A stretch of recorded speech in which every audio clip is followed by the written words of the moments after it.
एक सूरत की diamond company होती है सर, उनका हर साल का ये रहता है कि अपने कर्मचारियों को है ना वो 4 धाम जाने की तोहफा देते हैं और हर साल उसके लिए लॉटरी निकाली जाती है।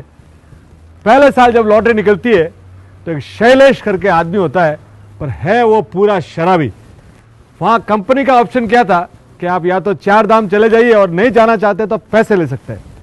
स्टेज पे उसी की लॉटरी लगती है और शैलेश को बोलते हैं कि शैलेश भाई आपकी लॉटरी लगी है, चलना है केदारनाथ। उन्होंने बोला भैया अपना ऑप्शन है, पैसा दे दीजिए, मुझे कुछ नहीं जाना है। अब कंपनी का ऑप्शन था तो कंपनी ने दे दिया पैसा। सेकेंड ईयर वो की वही पोजीशन, लॉटरी लगती है। हजारों कर्मचारियों में सेकेंड टाइम भी कर्मचारी शैलेश का ही नंबर लगता है और वो शैलेश को बोलते हैं हरीश भाई पटेल की इस बार तो चले जाओ।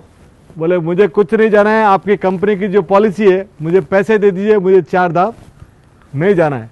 अब वो तीसरी बार, अगले साल लोग पूरे कर्मचारी इंतजार कर रहे हैं कि भाई किसकी लॉटरी खुले। हजारों कर्मचारी बैठे और तीसरी बार भी लॉटरी खुलती है शैलेश की। दुनिया ताज्जुब कर जाती है। तब हरीश भाई बोलते हैं कि लगता है कि महादेव तुझे बुलाना चाहते हैं, तू पैसे भी ले ले और 4 धाम की यात्रा का टिकट भी ले ले, पर अभी तू चल।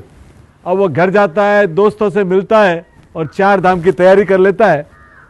गंगोत्री जाता है, यमुनोत्री जाता है, बद्रीनाथ जाता है और पहुंचता है केदारनाथ।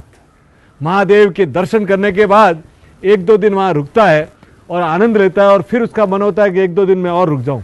इतने में उसकी तबीयत बिगड़ जाती है और वहीं उसकी मृत्यु हो जाती है। तो उसका अंतिम संस्कार भी केदारनाथ के आसपास ही किया जाता है।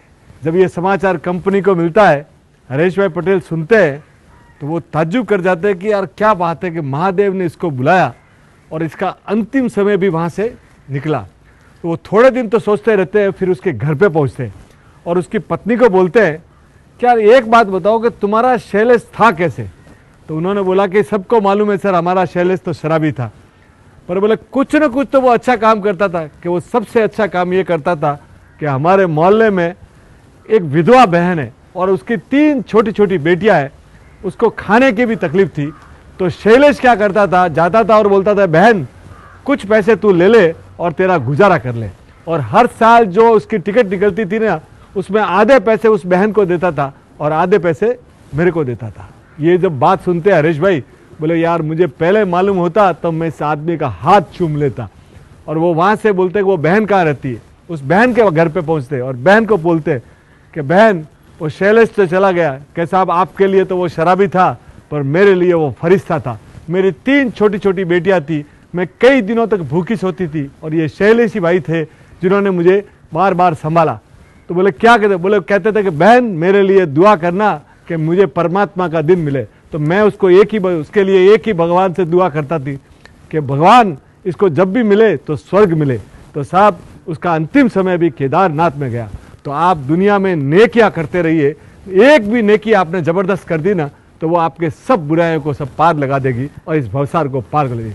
तो अपने आप को सर नेकियां करते रहिए। Thank you sir.